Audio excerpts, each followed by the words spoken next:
Good morning, everybody. Whether you're on the East Coast, West Coast, or around the world, this is Turkey Day. How's it going, guys? What do you guys have on tap for Thanksgiving? Gobble till I wobble. Yeah. I like it.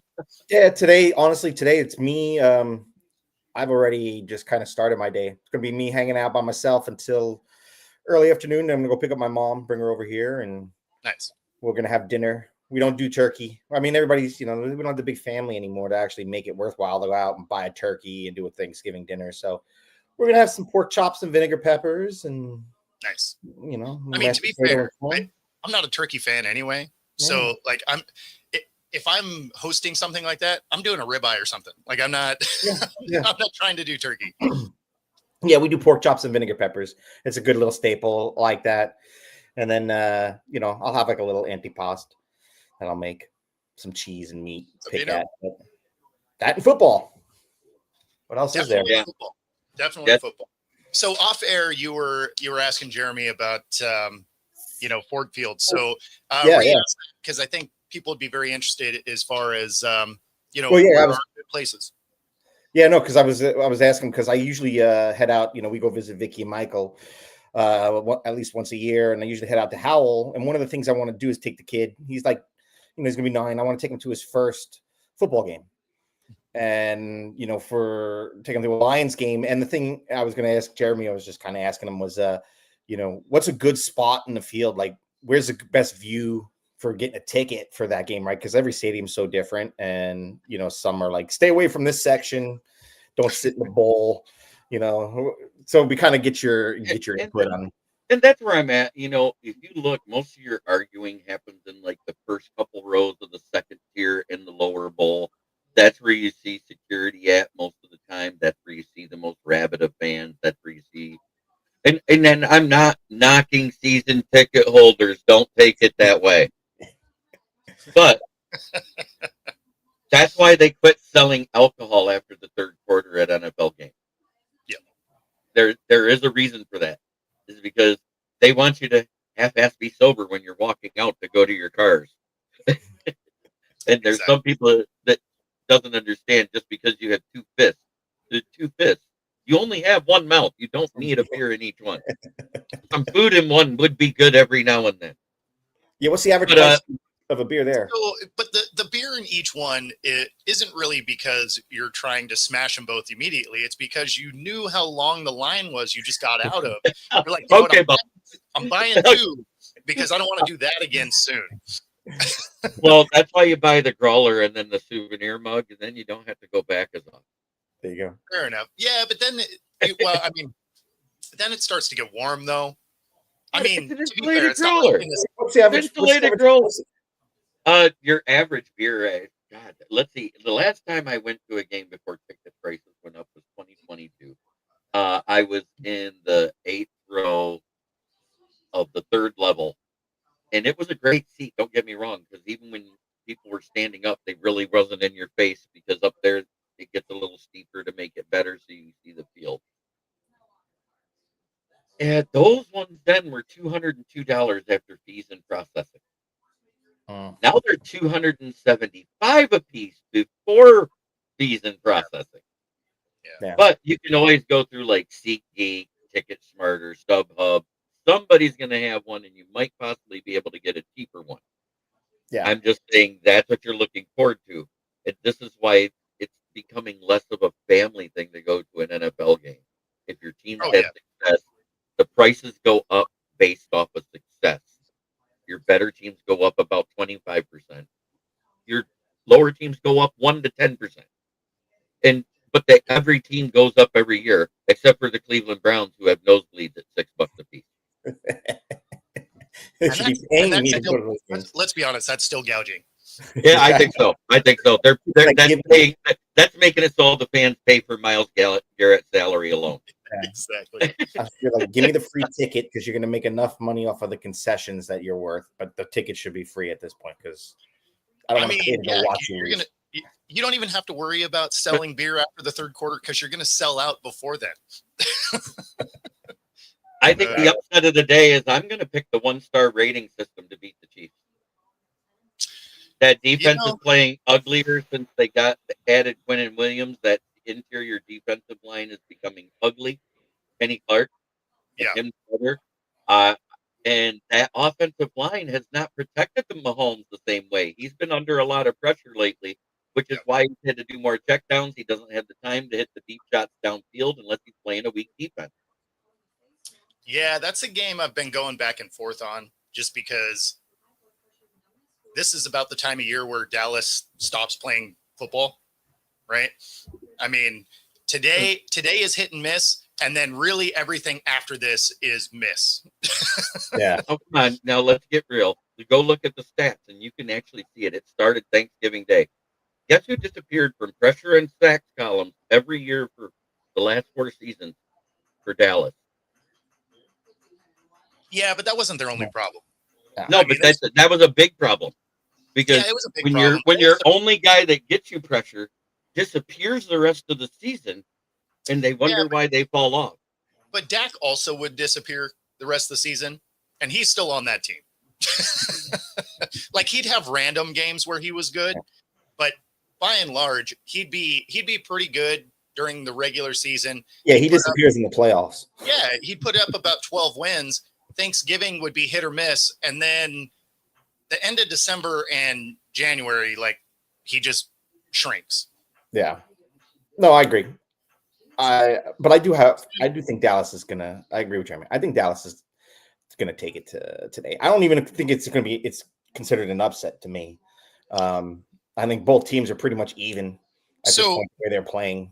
I thought Dallas was actually favored anyway. I thought it was Chiefs by like 2.5 or something like that. Let me take a look. But I know Kansas City because I was doing some reading and I think Kansas City hasn't won a game in Dallas. I mean, they don't play that often, but but they haven't won a game in Dallas in like 40 years or something like that. Chiefs are 3.5. Yeah. Okay. Right. So interesting. I think the fun game is Cincinnati's playing tonight, right, against Baltimore. They're the night game. Yes. Yeah. Burrow's back. Yep. I think that's going to be your upset game, Cincinnati. No way.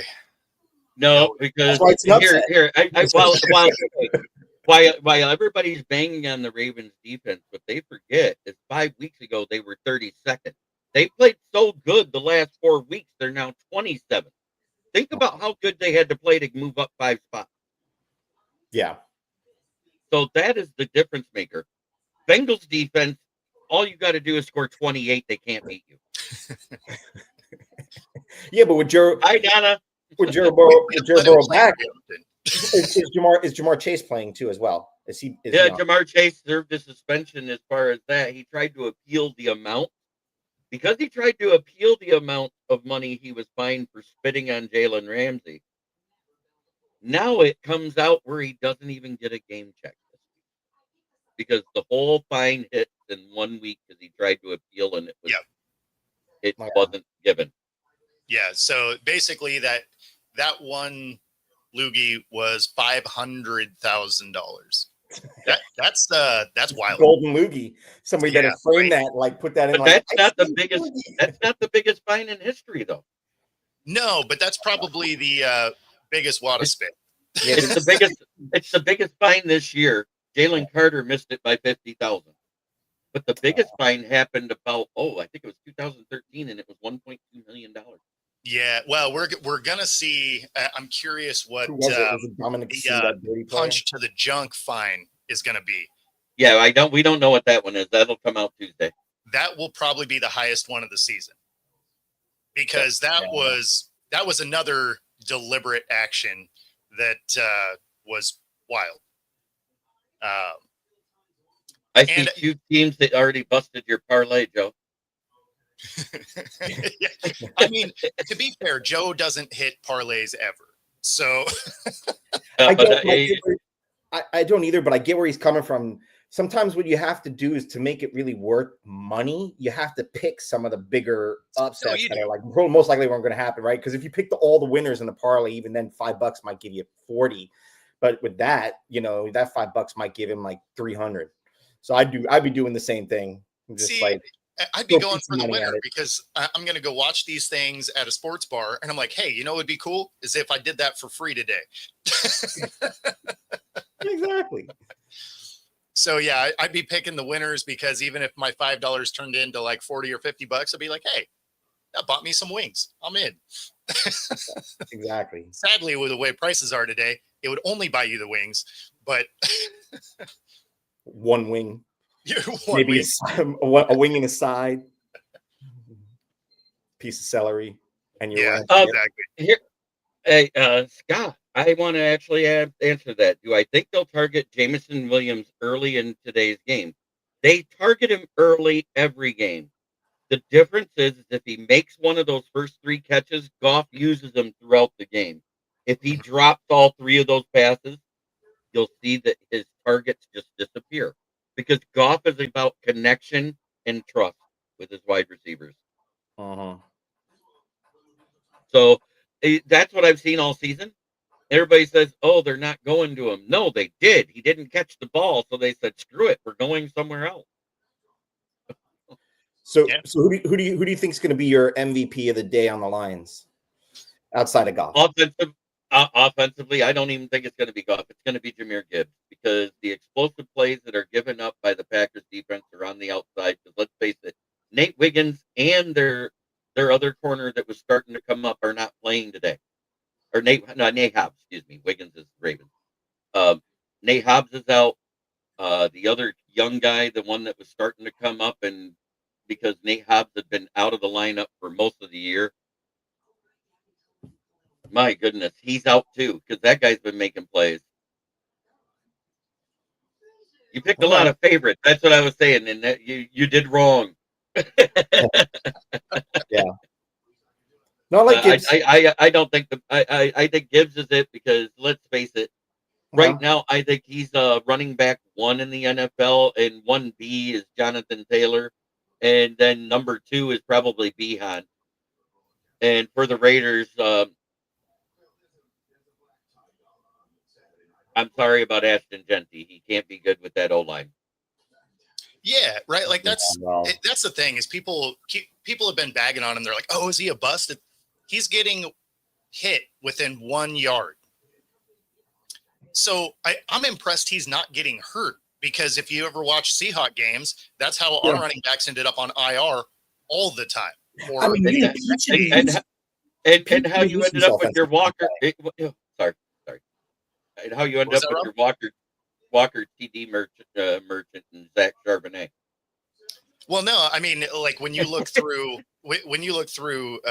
Seahawks history, because our offensive line was just terrible, right?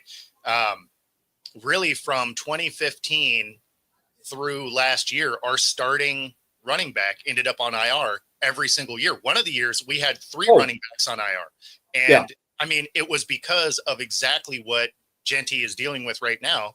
Is you would get the ball and then get hit. And instead of being hit by a 230 to 250 pound linebacker, you're getting hit by a 6'6" Samoan monster that's 350 pounds. Well, you know what? When you are 225, those hits add up. You know, I mean, for the Seahawks, you got for an uninjured running back where we didn't have to deal with this, you have to go all the way back to Lynch. And pretty much after him, I mean, Rawls, we got Thomas Rawls. Rawls never panned out. He was hurt. Right? Yeah, no, like literally, if you go back from 2014 was the last time we didn't have a starting running back land on IR during the season. Now, knock on wood, because we're doing better this year, right? We don't have one of those, but we had a decade straight of our lead running back ending up on IR, which is insane, but it's because we just couldn't figure the offensive line out. And if you're getting hit by linemen instead of linebackers, they outweigh you by 100 pounds. Like that is not going to work out when you're getting 20 touches a game. You're going to get hurt. Yeah, no, exactly. That's why it's funny that I know, sorry, Ashton, but like over there in the Raiders, Pete should be used to this.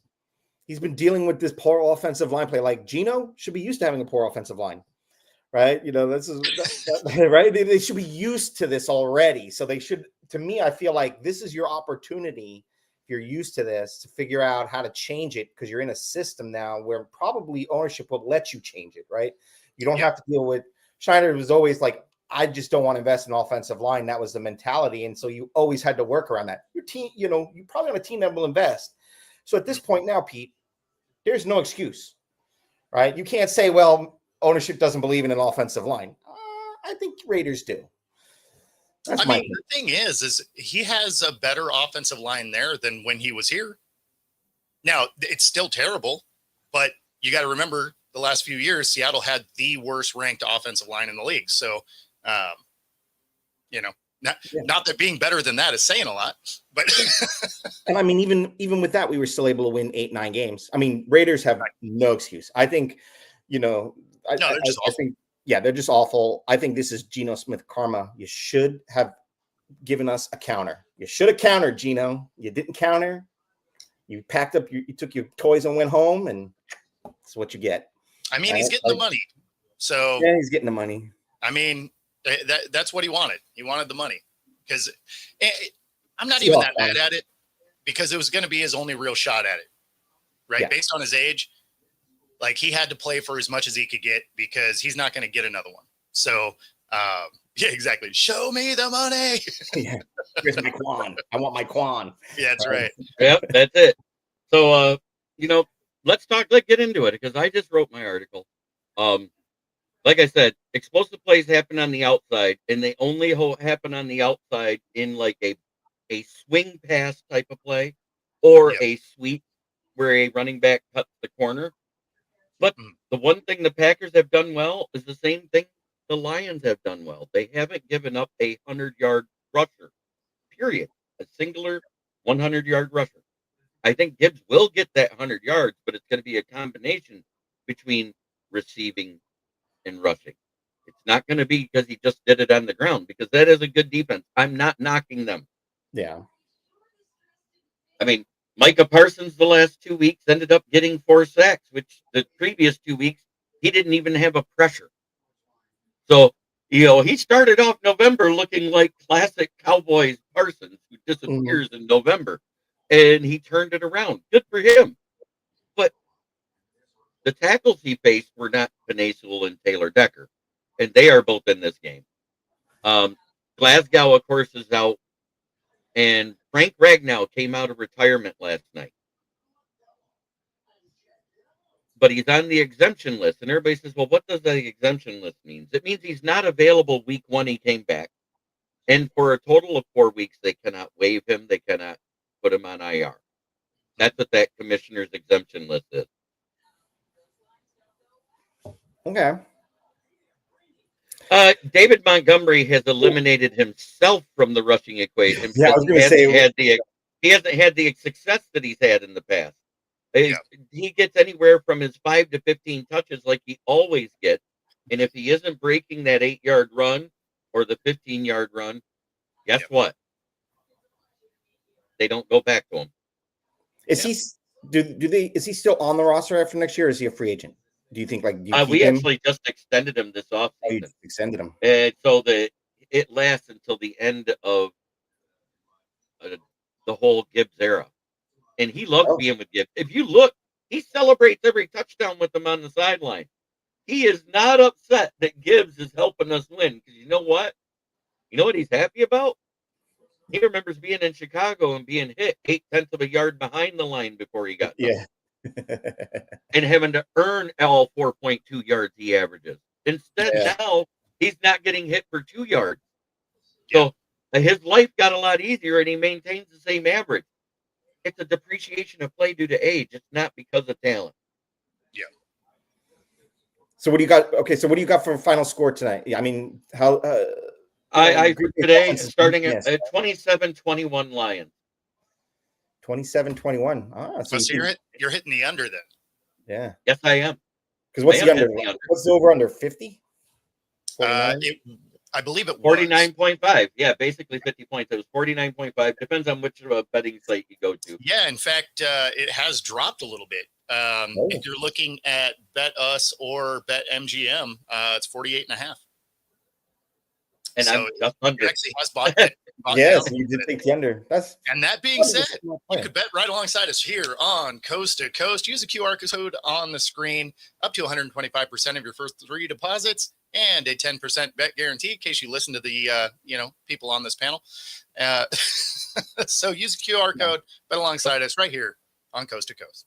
I noticed one of my best fans popped in here real quick, and there's something that I do with my soundboard every time he pops in. It's Jim Jackson, because his wife actually dances to this, and it's hilarious.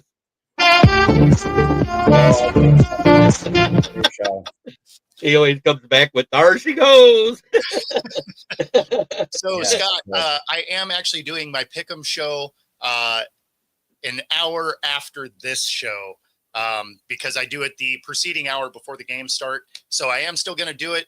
We just happen to have a 10 a.m. start here on the West Coast. So I got to do my show at 9 a.m. Pacific instead of the 4 p.m. Pacific that I normally do, because we do this before the games lock.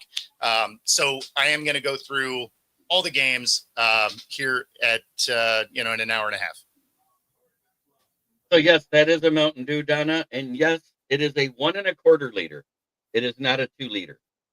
A 1 1/4 liter. Like, that's just a weird size. Yep, but it makes it so it stays just as cold as the 1 liter. And these are half the price of the 1 liters at the convenience store. Oh yeah. I get these for $1.50 at Walmart versus $3 for a 1 liter at the convenience store. Well, that's like when you go through and you see the 2 liter is like 20 cents more than the 1 liter. You're like, what are we doing right now? Right. For 20 cents more, I could get the 2 liter. I haven't had a soda in over a year. Okay.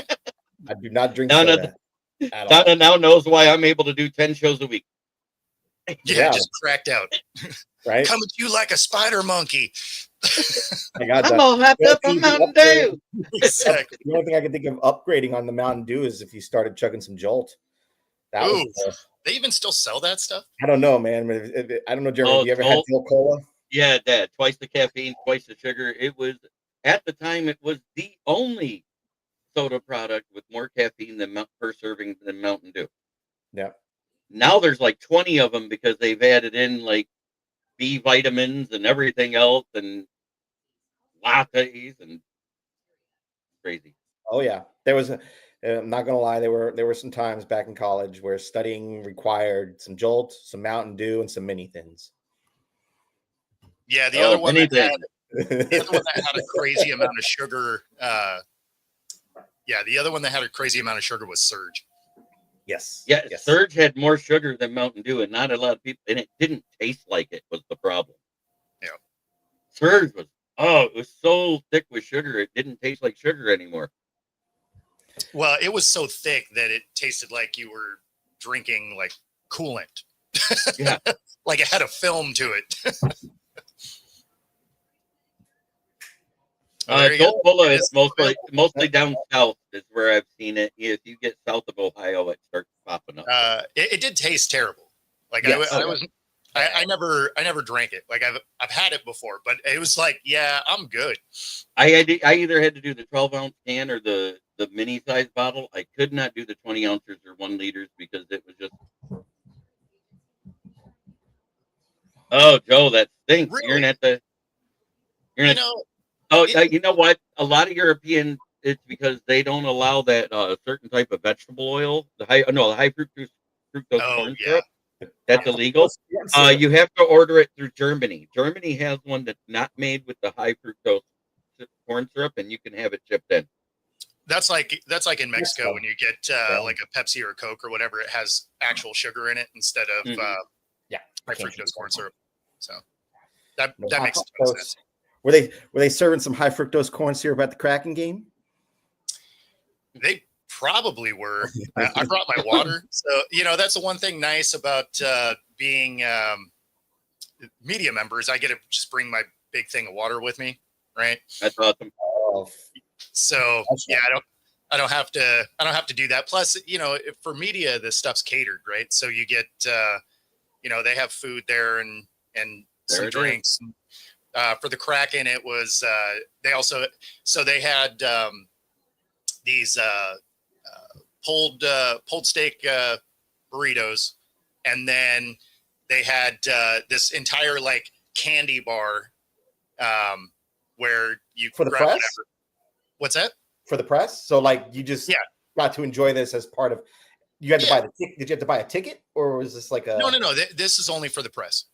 Yeah. So most professional sports cater for the press. So when I was doing the Storm games, before the game, there was always food available. But like I ate before I went, so I didn't have any of it. But it was, from what I hear, it was good. I did grab some of the candy because they had the Sour Patch Kid watermelons, and I was like, "Yep, I'm eating those." More of a hot tamales guy, but yeah. Yeah, well, and they also had the huge Swedish fish. So they were like 3-inch long Swedish fish. I was like, "Oh, that's amazing." So I did get in on some of that. But yeah, no, it was a fun experience. That was the first Kraken game that I've covered, and unfortunately, they came up on the wrong side of it. But I saw that it was tight, like at the last moment too, right? It looked like it was. Yeah, so they scored with 5 minutes to go, and Dallas is a really good team. So they are second when it comes to power plays, although not last night. They are fifth in scoring, and they're eighth on defense, right? Like they are just a complete team. And they were in the championship round last year. So they just kind of picked up where they left off.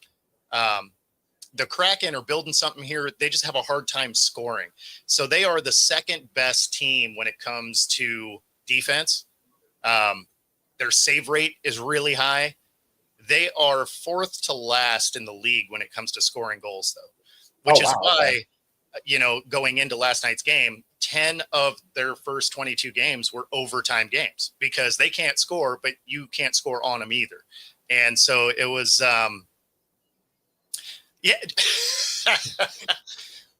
like I'm not a homer, man. I do have objective takes, and objectively, the Cowboys are terrible, but the Stars are good. Yeah. Hockey, not football. That's right. So, but yeah, no. So I mean, it was a fun experience. Looking forward to doing it again. But yeah.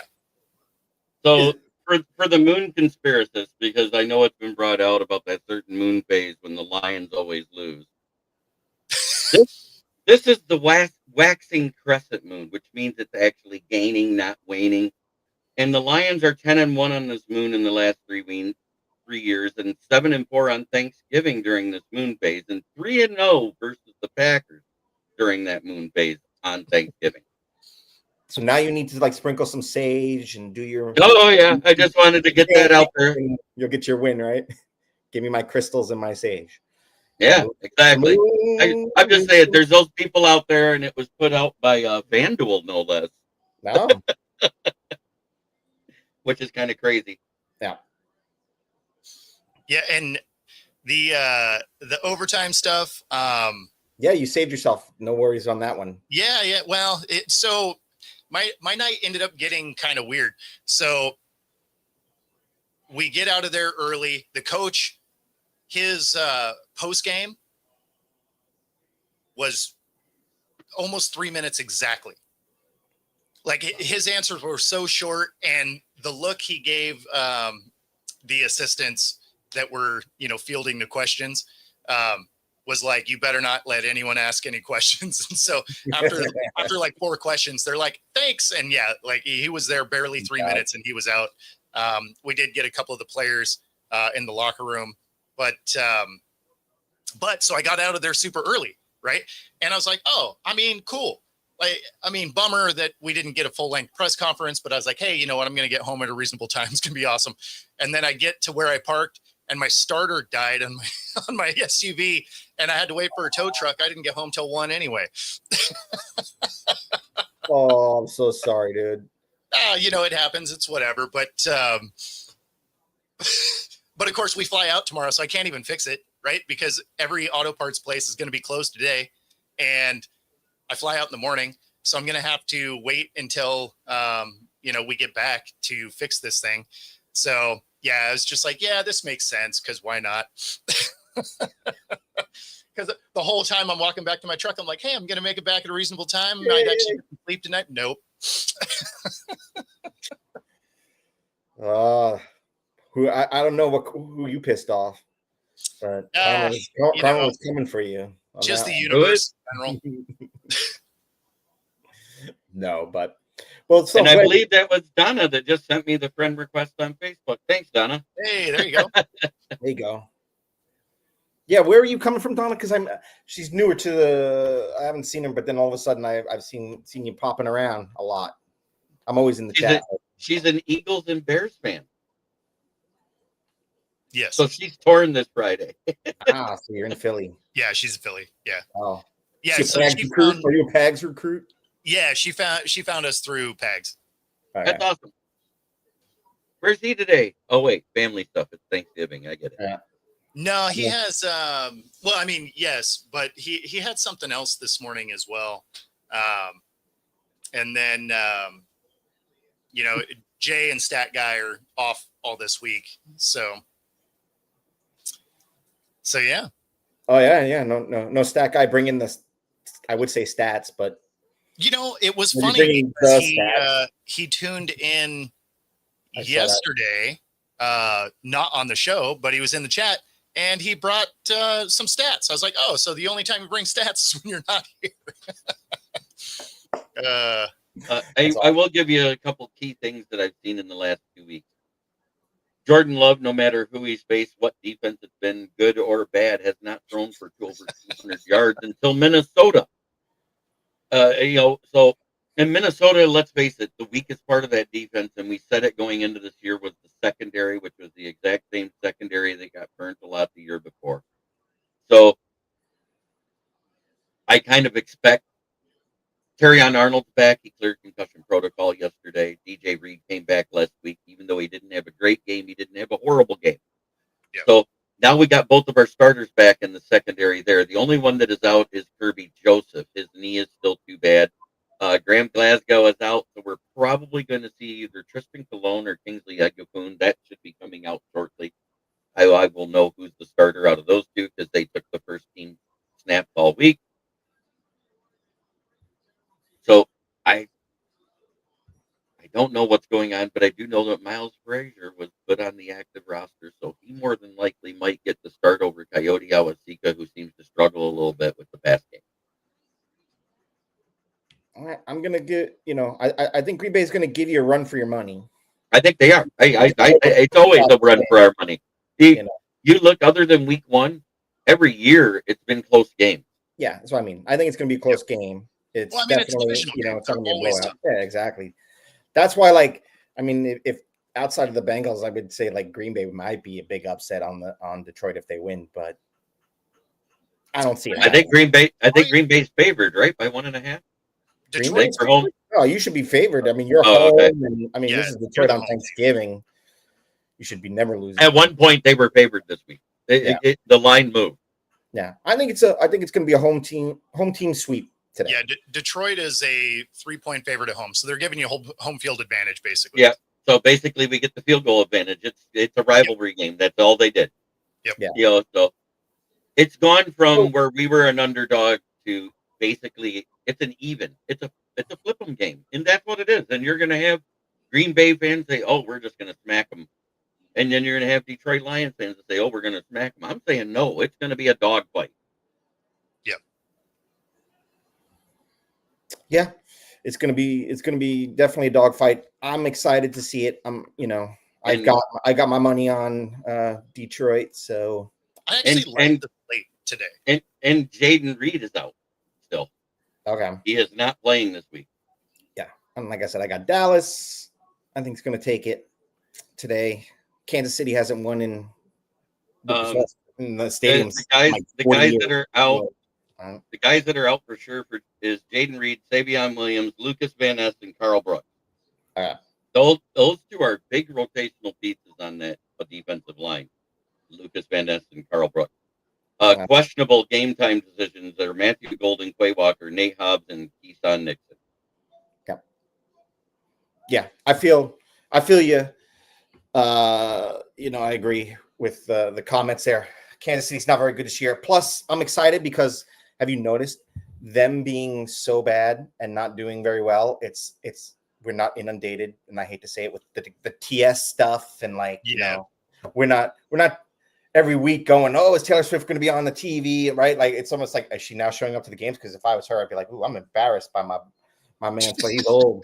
He's old. I'm gonna go do my concert. I think he's definitely done after this year.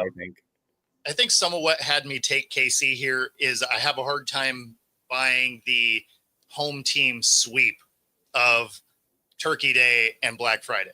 That's why if you're going to take the upset, Cincinnati will be the road win if there's a road win this week. See, the upset I could really see happening. I'm not going to pick it, but I could see the Bears getting it done just because the offense for the Eagles has been so bad. I mean, even when they were facing or force feeding, when they were force feeding Brown, they still didn't look good. So, I mean, yeah, Donna's Bears, I think, has a real shot at it. I'm still leaning the other way, but it would shock me if that one was an upset. I'm on Philly on that one, especially after being embarrassed by Dallas. I think Philadelphia needs to remake a statement. No, they need to. I just don't know that they do. No, I think they could pull it together. The Bears are good, but I think the Bears are a little overrated. Well, and I feel the same thing for KC, right? Like they need every win at this point. Well, that's the big thing, right? Both them and Dallas need every win at this point. I mean, even Baltimore needs every win at this point. I think none of these teams, like if they lose today, like either Dallas or let's say KC or Baltimore, lose today, I don't think they're out of the hunt. They're still in the hunt, but it's definitely going to make it a lot more difficult. So to scrounge. The Cowboys lose today, they're done. You think so? They have not even wild card. No, when you look at the rest of the NFC, because they're 5-5-1 right now, right? There's way too many good teams in the NFC. I mean, just look at the West as a whole. Like those teams would almost have to lose out for Dallas to sneak in, because you got the Rams are 8-2, 9-2. Yeah, I mean, we know we're going to see the Rams, the Hawks, Tampa. I don't know that you see Tampa. You don't think Tampa's going to make it in the playoffs this year? I don't know that Baker plays. AC joint, he's going to want to play. He's going to have the fight to play. But if he can't throw the ball very well, all of his other players are hurt. Right? I mean, you can only put him in harm's way so much. You might actually see the Panthers somehow sneak up in there, or you could see the Bucks still win it because they faced the Panthers twice still with a losing record. I just posted my preview article from the South Florida Tribune that I wrote. Oh, nice. I sent it in this morning, and it got posted before the game. That way they can see I'd made my score prediction before the game.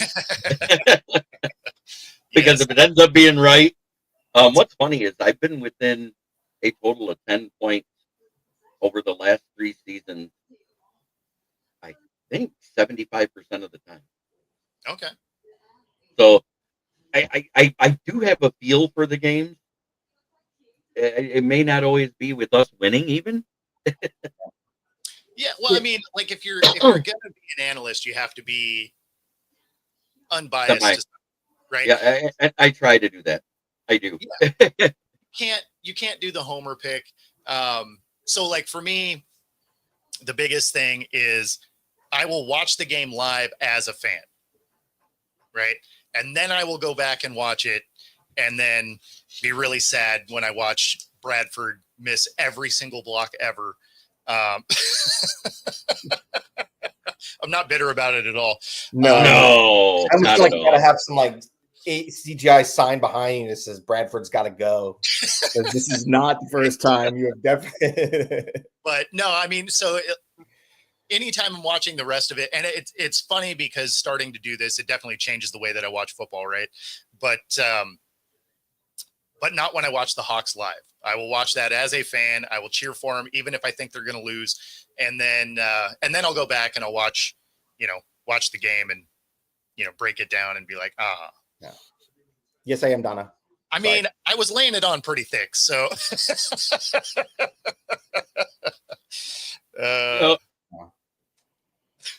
Okay, so I usually do the two-way predictions.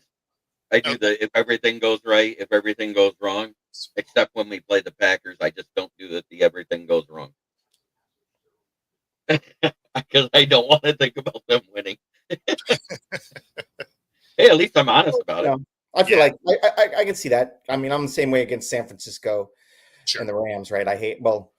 Arizona I never worry about because they're just trash to me in general. It's after the release of COD. You don't have to worry about the Cardinals anymore. Yeah. And I never really, actually, my hatred for the Rams wasn't really all that big. It used to be like, I don't really like them because they're in division, but I had no problem with them. 49ers, though. The devil, I tell you. Yeah. I mean, if there's a division rival that you just hate, it's the Niners for sure. The Rams are just kind of, they exist in the world. Like you don't really care. And Arizona, you're like, oh, come, it's that meme of the guy with the stick. You're like, just do something. Come on.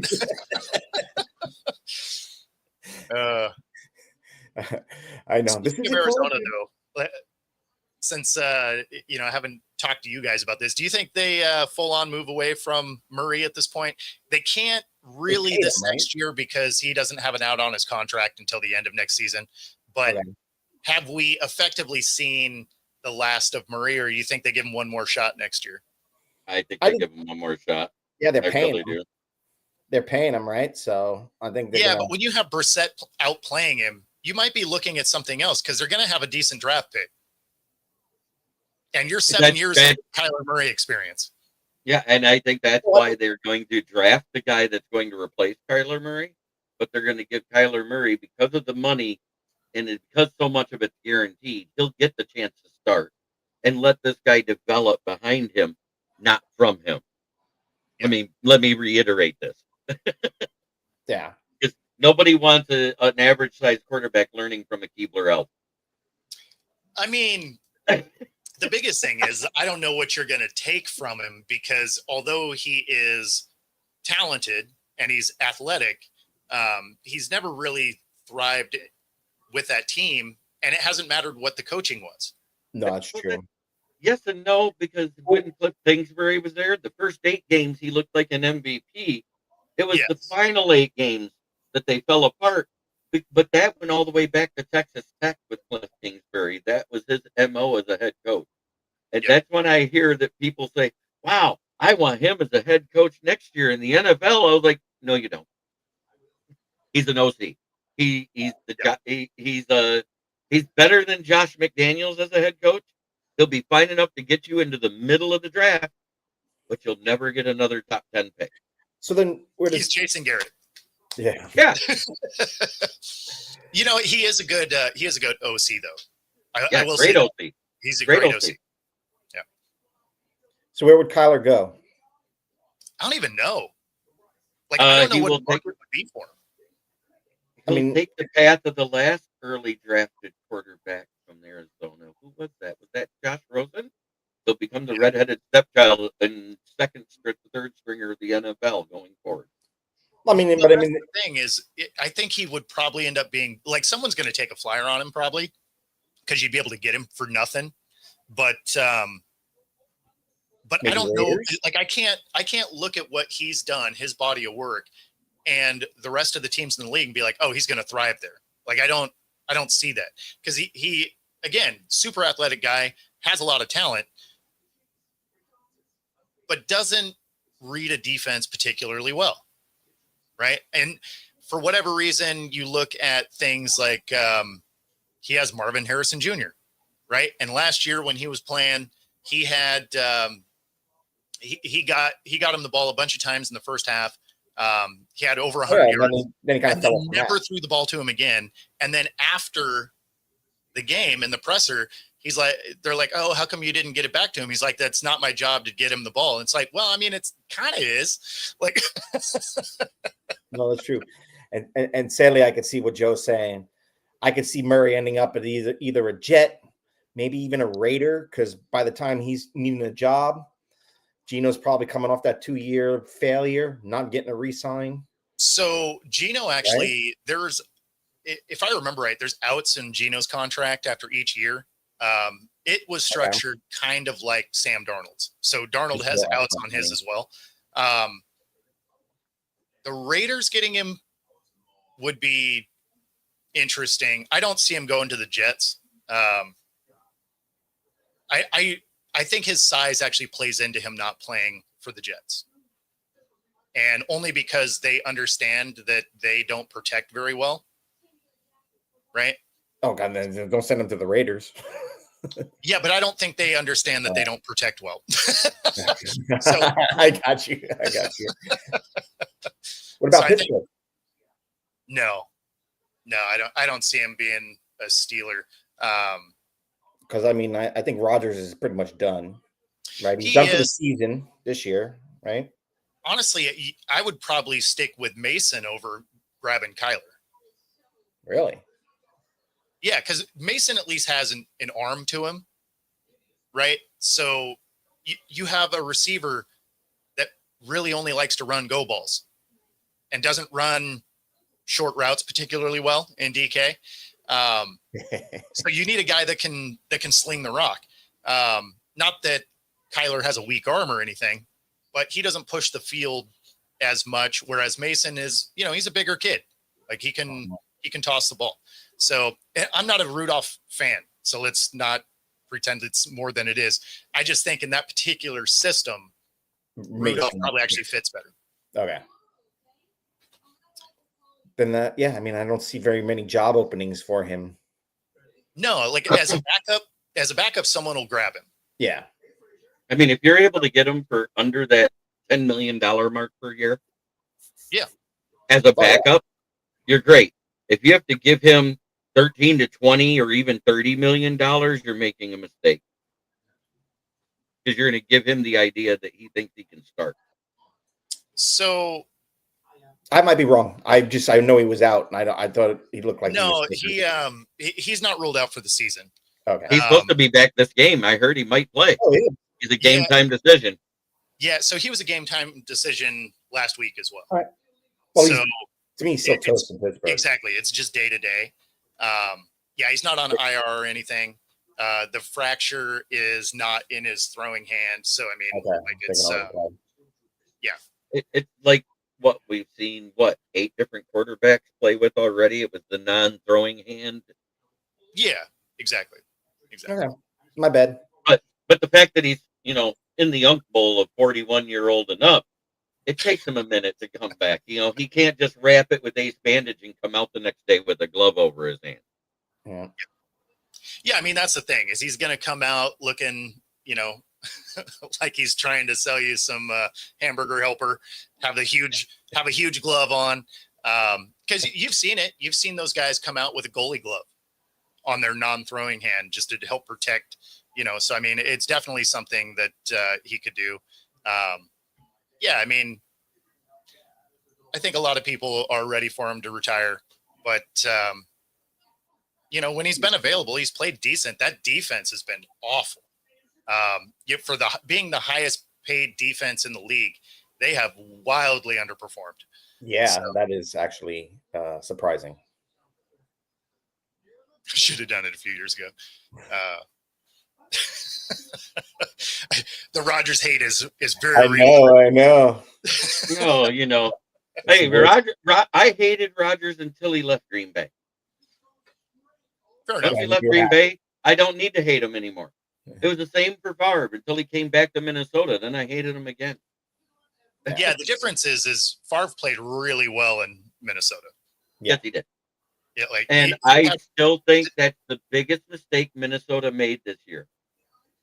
When they got rid of Darnold and they got rid of Danny Dimes, they should have brought in Aaron Rodgers. They had a chance. They talked to him and they didn't sign him.